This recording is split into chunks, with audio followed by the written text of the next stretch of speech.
بسم اللہ الرحمن الرحیم۔ جو شخص یہ عمل کرتا ہے قرضے اترتے ہیں، رزق ملتا ہے، صحت ملتی ہے اور اللہ شان و شوکت آنکھوں سے دکھاتا ہے۔ جو یہ عمل کرتا ہے، یہ عمل کرنے والا نہ کبھی پریشان ہوا ہے اور نہ ہی کبھی پریشان ہوگا۔ عزت پاتا ہے، دولت پاتا ہے۔ نبی پاک صلی اللہ علیہ وآلہ وسلم کی بارگاہ میں ایک شخص حاضر ہوا، بہت دکھ مصیبت مسائل مشکلات میں تھا،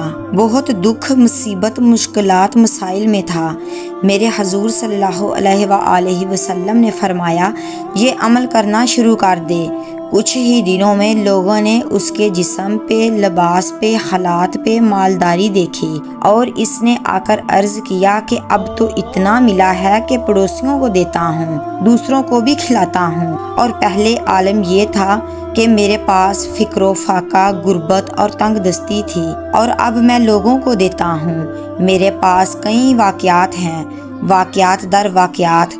مدینہ منورہ میں ایک صاحب کہنے لگے، ہمارے بڑے آئے تھے تو یہاں کی منڈی کی سبزیاں جو گلی ہوئی سڑی ہوئی ہوتی تھیں وہ اٹھا کر لاتے تھے، اور بعض اوقات لکڑیاں نہیں ہوتی تھیں اور بعض اوقات سبزیاں نہیں ہوتی، تو فقر و فاقہ اور غربت تھی اور عمومی چونکہ فضا بھی تھی، لیکن ان کے ہاں کچھ زیادہ ہی تھے، اور میں نے ان کو آنکھوں سے دیکھا کہ وہ مسجد نبوی میں آئے ہیں تو سعودی عرب کا بڑا نوٹ 500 کا ہے تو وہ 500 کا نوٹ نکال کر دیتے ہیں، چپ کر کے ایسے مٹھی میں دے رہے ہوتے ہیں، اور انہوں نے خود بتایا کہ انہیں کس نے بتایا تھا کہ ان کا سارا خاندان ہی یہ عمل کر رہا تھا، سارے گھر والے اس عمل کو کرتے آ رہے ہیں۔ سارا نظام بدل گیا، برکت، دولت، عزت، وسط اور عافیت کے دروازے کھل گئے۔ مجھ سے ایک دفعہ کہنے لگے، اتنے ملین ہیں، ملین پہ ملین ہیں، ہمارے پاس اتنے ملین ہیں کہ کیا کروں، بتائیں اب کہاں خرچ کروں، کس جگہ پر لگاؤں۔ مجھ سے مشورہ کرنے لگے، کہنے لگے، دبئی میں میرا کاروبار ہے، بہت بڑا بزنس ہے، فلاں جگہ ہے، یہ پیسے کہاں لگاؤں۔ بعض اوقات فقر و فاقہ، تنگ دستی اور غربت، فقر و فاقہ، تنگ دستی، اس کا جو نقصان ہے وہ نقصان یہ ہوتا ہے کہ انسان کا ایمان ختم ہو جاتا ہے۔ جو سلام اور قل ہو اللہ یہ پا گیا وہ سب کچھ بنا گیا، ادھر بنانا ہے ادھر بچانا ہے، اگر بنایا اور بچایا پھر بھی نقصان، اگر بچ گیا بچے گا تو وہ جو بنا ہی نہیں تو بچے گا کیا۔ سلام اور اخلاص سے بنانا ہے، پانا ہے، ملنا ہے۔ سورہ اخلاص سے بہت ملتا ہے، اس کی مسلسل مشق کریں، نیچے والے حال سے جائیں، اوپر سلام قل ہو اللہ، اوپر سے نیچے آئیں، سلام قل ہو اللہ، گھر کے ایک حصے سے دوسرے حصے میں جائیں، سلام قل ہو اللہ، اور یہ تصور کریں کہ میں گھر کے اندر داخل ہو رہا ہوں، یہ تصور کریں، یہ مشق کریں۔ ایک فائدہ یہ ہوگا مشق ہو جائے گی، دوسرا فائدہ یہ ہوگا اللہ جذبہ اور تصور اور سوچوں اور خیالوں کے مطابق فیصلہ کرتا ہے۔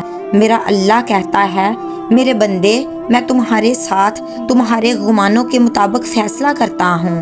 اللہ یہیں سے تمہارے گھر میں برکت، عزت، دولت وسیع کرنا شروع کر دیتا ہے۔ ایک دفعہ سلام، ایک دفعہ قل ہو اللہ، تیرے گھر میں رزق، تیرے گھر میں دولت، تیرے گھر میں عزت اور صحت اور قرضے اترتے جائیں گے، گھر سے بیماریوں کا خاتمہ ہوتا چلا جائے گا، گھر میں رحمت، برکت اور عافیت آ گئی۔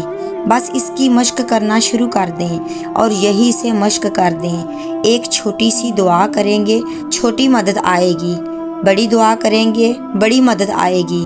پھر سے سنیے گا، چھوٹی دعا مانگیں گے، چھوٹی مدد آئے گی، بڑی دعا مانگیں گے، بڑی مدد آئے گی۔ تو چھوٹی دعا یہ ہے کہ اللہ مجھے دے دے، میرے گھر والوں کو دے دے، اور بڑی دعا یہ ہے کہ اللہ ساری امت کو دے دے۔ بڑی دعا مانگے، ساری امت کو سامنے رکھ کر مانگے، اللہ سے مانگے، اللہ بڑا بے نیاز ہے، اللہ سے درخواست کریں۔ اور یہ جو سلام اور قل ہو اللہ ہے، یہ دعا ایسے بارشیں کر دیتی ہے، رزق کی، دولت کی ہر مہربانی اللہ فرما دیتا ہے۔ دعا ہے، اے اللہ ہم بہت کمزور ہیں، ہم ریزہ ریزہ ہو کر بکھر رہے ہیں، ہمیں سنبھال لے۔ ہم جس معجزے کی آپ سے امید لگا کر بیٹھے ہیں وہ پورا کر دے۔ بے شک آپ ہی قادر ہیں، کریم ہیں، میرے مالک تو رحیم ہے۔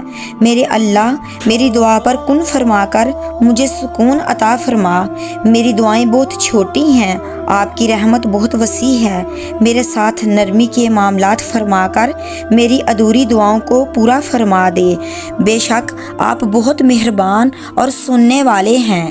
یا اللہ، ہماری پریشانیوں کو دور فرما دیجئے، آمین۔ اگر ہماری ویڈیو اچھی لگی ہو تو ہمیں کمنٹ باکس میں ضرور بتائیے گا۔ ہماری حوصلہ افزائی کے لیے ہمارے چینل کو ضرور سبسکرائب کیجئے گا۔ جزاک اللہ۔